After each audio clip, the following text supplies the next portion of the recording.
Reasoning is the principal raw material for sound planning. So every gain is traceable to the use of the brain. So the principal raw material is strategic thinking, which we call reasoning. New York Times asked me a question in 2004. They said, what do you do with your time? And it wasn't part of the regular questions on their interview.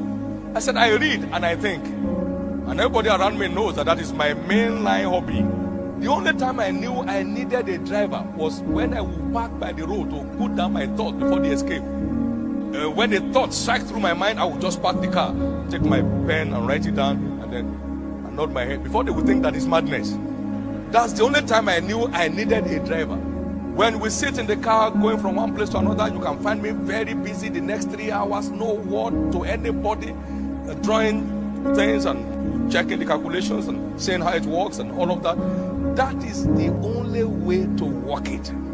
Every dedicated thinker will always emerge a great planner. And no one can think for you. You have to think for yourself. That's why students fail exams, because their teachers can't think for them in the exam hall.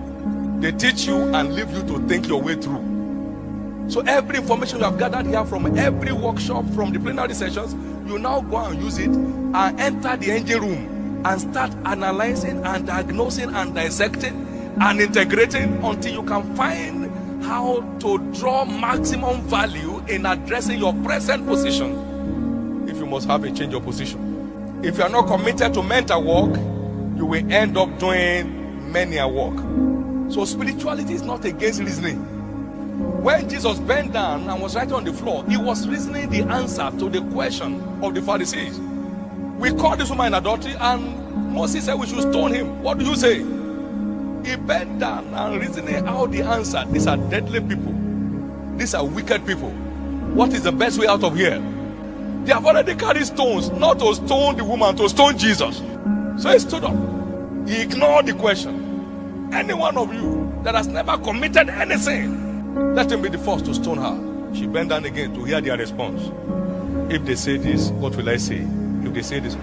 So spirituality is not against reasoning. As a matter of fact, it enhances the quality of your reasoning capacity, because you now have a mind transplant. You carry the mind of Christ. You remember the story of the prodigal son in chapter 15 of Luke? After he came to his wit's end, he engaged in strategic thinking to have his dignity restored. He came to a point, he said, hey, oh boy, come to yourself. So he called himself to a meeting. That's what reasoning is all about. How many hired servants have my father that have enough to eat and to spare? And must I die here, where nobody will know my grave? I will arise and go. And say unto my father, I have done what I shouldn't have done. I've molested you and your integrity. I've wasted your substance on riotous living. But I would like you to take me as one of your servants.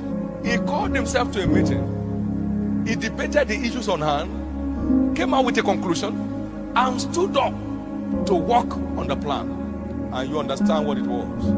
The father with open arms welcomed him back into dignity. If you can think enough, what you have is enough. Every time Jesus provided a solution, it was with what people had in their hands. What sustained the widow of Zarephath throughout the famine period was what she had in her home. What paid the widows, the prophet's widow, out of debt? What the oil she had at home. So doing the right thing with what you have will get you out of where you are to where you should be.